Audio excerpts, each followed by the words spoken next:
Perhaps, Edith, I know you wanted to talk a little bit about the cotton plant. Perhaps you can tell us a little bit about where cotton relates to the island that you're from, and what your memories are to do with cotton. Well, as a girl growing up in St. Kitts, I could remember cotton. The fields used to be beautiful, you know, and there used to be a lovely flower on the cotton. Perhaps you could show that this box actually says St. Kitts, on yeah. it, so this is actually from St. Kitts, and there used to be a lovely flower come up on in the cotton.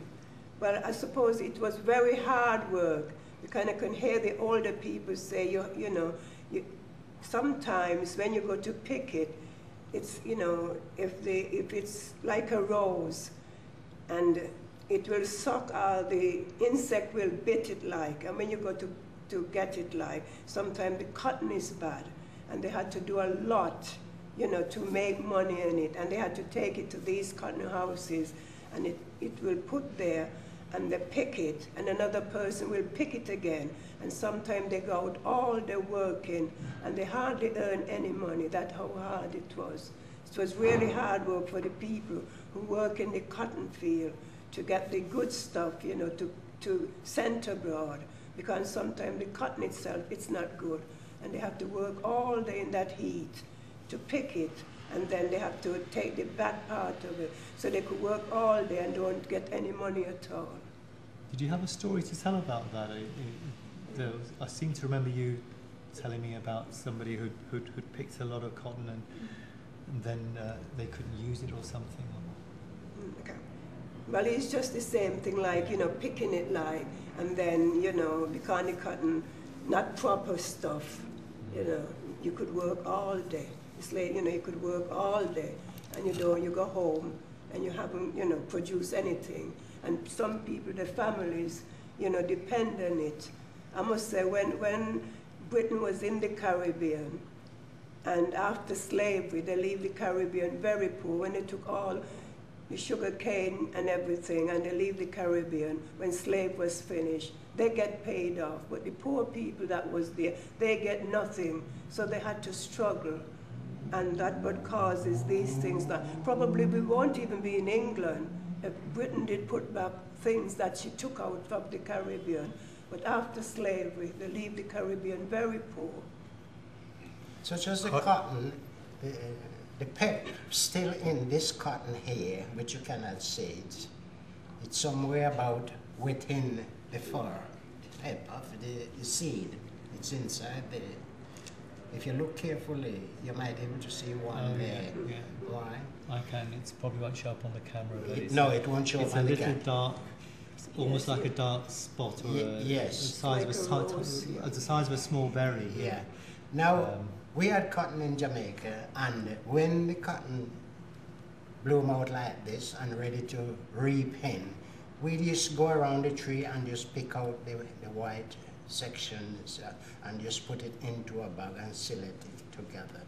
And we don't want to take the seed out. And I don't know what our grandparents done with it, but they do something with it. Is it? So, and are there any because apparently it hurts your hands, the prickles on the plant? No. Yes. Yes, it does. You know, that's why they used the slaves in America to pick the cotton. All the southern states used because of the prickle. It's like the sugar cane. A lot of people don't know, even though something like cotton is so nice and soft, it has prickle in between. And it's a certain way that you have to pick it, because if you don't know to pick it, you'd come blister, all your hands would be messed up because of the prickle that is in between them. Doing it every day would... doing it every day, and just imagine the slave starting from 6 in the morning till 12 at night, picking that. Okay, did you want to add anything? Yes, and that also make Manchester one of the, that's what built Manchester to be an international city, because it was here that most of the cotton came. because it went to Rochdale, to Oldham, to all over. Cotton from America and the Caribbean went to make Manchester an international known city. It's called King Cotton, I believe. Yes, Manchester was known as King Cotton. Some of the big houses you see around here was the big cotton mill owners that used to live from Palatine Avenue or Hume and all around here, Moss Side. A lot of people don't know that some of the big barons used to live at Moss Side, when Moss Side was not part of Manchester. It wouldn't join up with Manchester because it was a rich political place.